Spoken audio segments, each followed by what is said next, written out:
Briefing में शामिल होने के लिए आप सभी का धन्यवाद। जैसा कि आप सभी जानते हैं, 22 अप्रैल 2025 को लश्कर-ए-तैयबा से संबंधित पाकिस्तानी और पाकिस्तान प्रशिक्षित आतंकवादियों ने भारत में जम्मू और कश्मीर के पहलगाम में भारतीय पर्यटकों पर बर्बरतापूर्ण हमला किया। 25 भारतीयों और एक नेपाली नागरिक को कायरतापूर्ण मौत के घाट उतार दिया गया। मुंबई के 26 नवंबर 2008 के हमलों के बाद यह भारत में हुई किसी आतंकवादी हमले में मारे गए आम नागरिकों की संख्या की दृष्टि से सबसे गंभीर घटना है।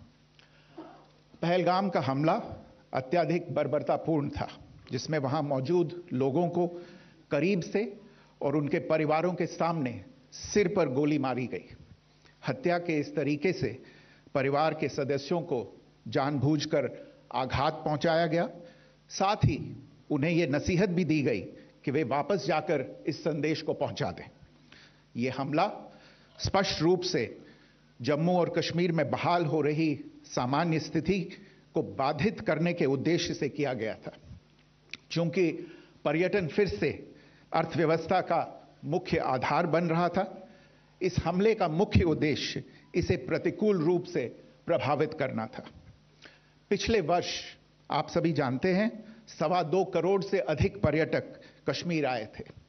इस हमले का मुख्य उद्देश्य इसलिए संभवतः यह था कि इस संघ राज्य क्षेत्र में विकास और प्रगति को नुकसान पहुंचाकर इसे पिछड़ा बनाए रखा जाए और पाकिस्तान से लगातार होने वाले सीमा पार आतंकवाद के लिए उपजाऊ जमीन बनाने में सहायता की जाए। हमले का यह तरीका जम्मू और कश्मीर और शेष राष्ट्र दोनों में सांप्रदायिक दंगे भड़काने के उद्देश्य से भी प्रेरित था। इसका श्रेय सरकार और भारत के सभी नागरिकों को दिया जाना चाहिए कि इन प्रयासों को विफल कर दिया गया। एक समूह ने खुद को रेजिस्टेंस फ्रंट TRF कहते हुए इस हमले की जिम्मेदारी ली है।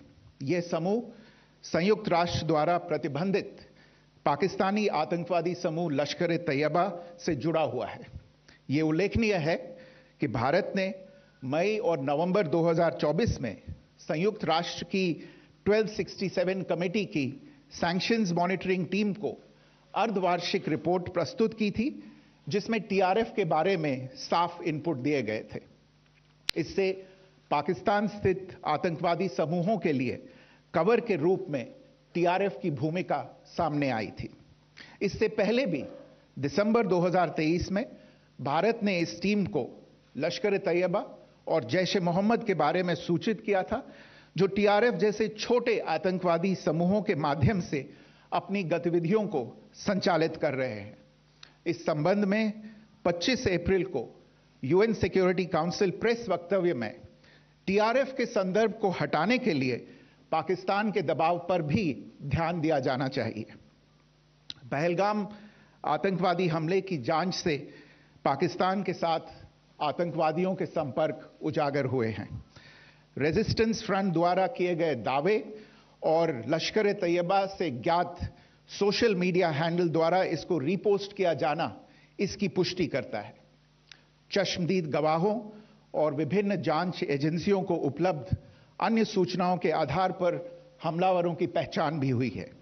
हमारी इंटेलिजेंस ने इस टीम के योजनाकारों और उनके समर्थकों की जानकारी जुटाई है।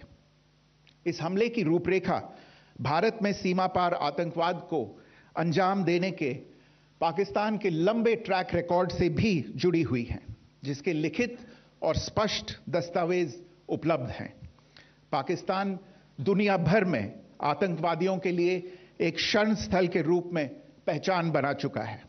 यहां अंतर्राष्ट्रीय स्तर पर प्रतिबंधित आतंकवादी सजा पाने से बचे रहते हैं। इसके अलावा पाकिस्तान ने इस मुद्दे पर विश्व और फाइनेंशियल एक्शन टास्क फोर्स जैसे अंतर्राष्ट्रीय मंचों को जानबूझकर गुमराह करने के लिए भी जाना जाता है। साजिद मीर का मामला, जिसमें इस आतंकवादी को पाकिस्तान ने मृत घोषित कर दिया था और फिर अंतर्राष्ट्रीय दबाव के परिणाम स्वरूप वो जीवित पाया गया, इसका सबसे स्पष्ट उदाहरण है। यह स्वाभाविक है कि पहलगाम में हुए इस हमले से जम्मू और कश्मीर के साथ साथ भारत के अन्य भागों में भी आक्रोश देखा गया।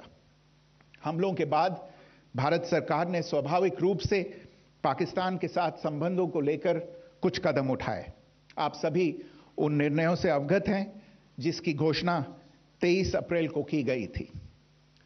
तथापि यह आवश्यक समझा गया कि 22 अप्रैल के हमले के अपराधियों और उनके योजनाकारों को न्याय के कटघरे में लाया जाए।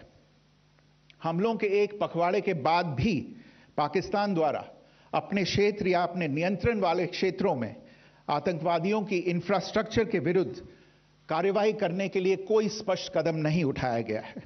उल्टे वो इनकार करने और आरोप लगाने में ही लिप्त रहा है।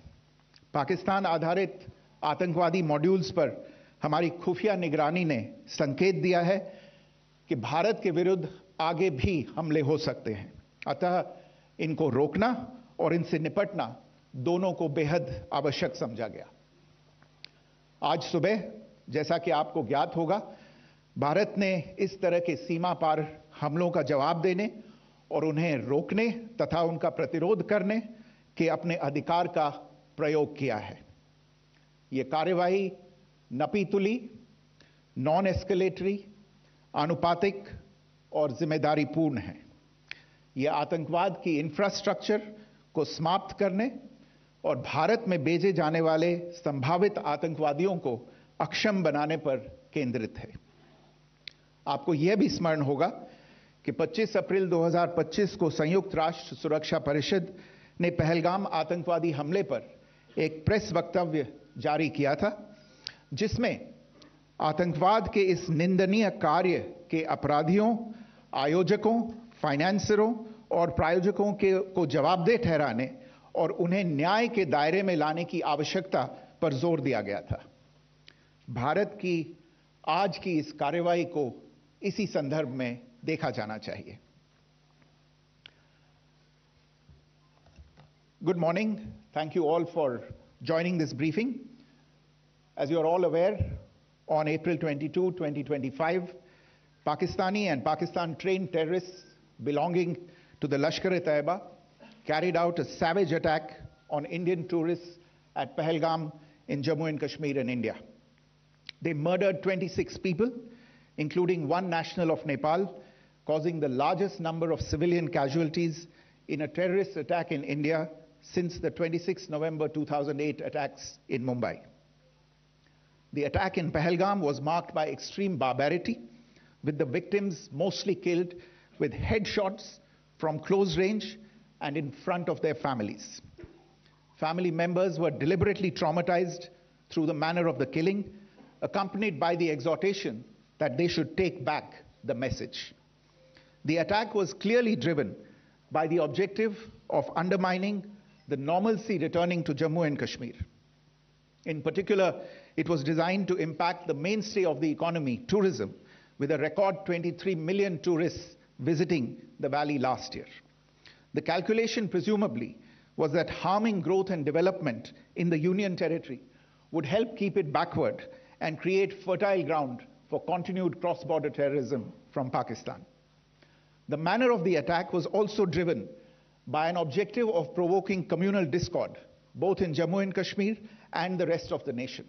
It is to the credit of the government and the people of India that these designs were foiled. A group calling itself the Resistance Front has claimed responsibility for the attack. This group is a front for the UN-proscribed Pakistani terrorist group Lashkar-e-Taiba.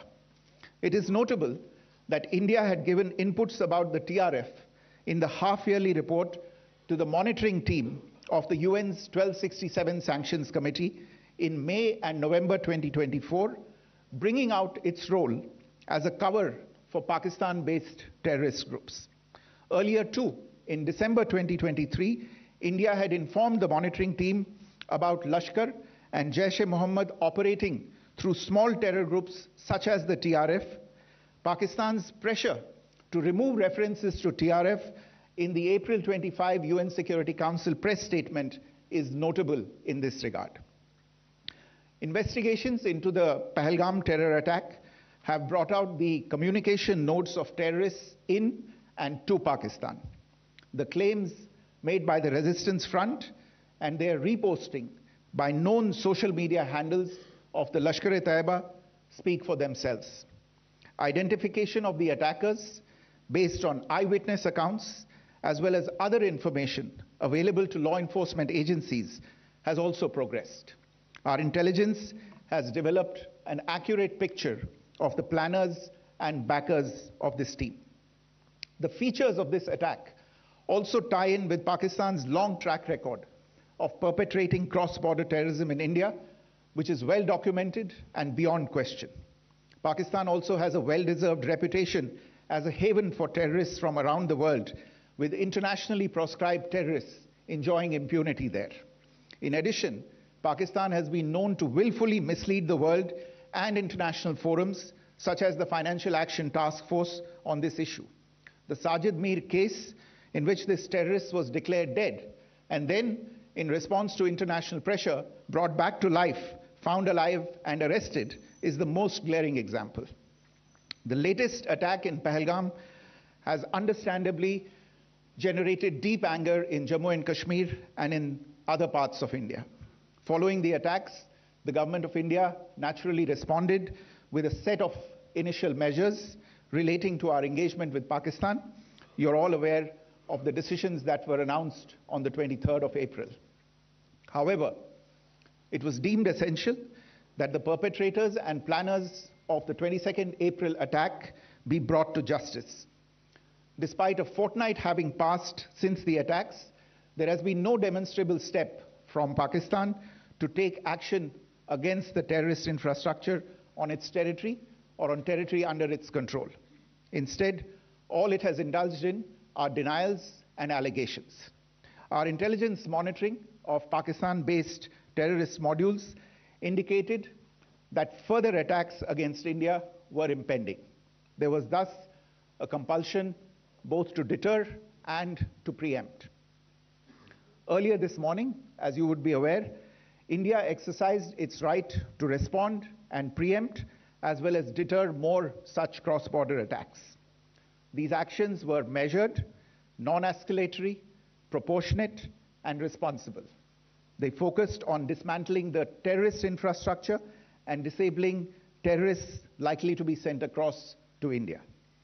You would also recall that the Security Council on 25th April 2025 had issued a press statement on the Pahalgam terror attack, underlining, and I quote, the need to hold perpetrators, organizers, financiers, and sponsors of this reprehensible act of terrorism accountable and bring them to justice, unquote.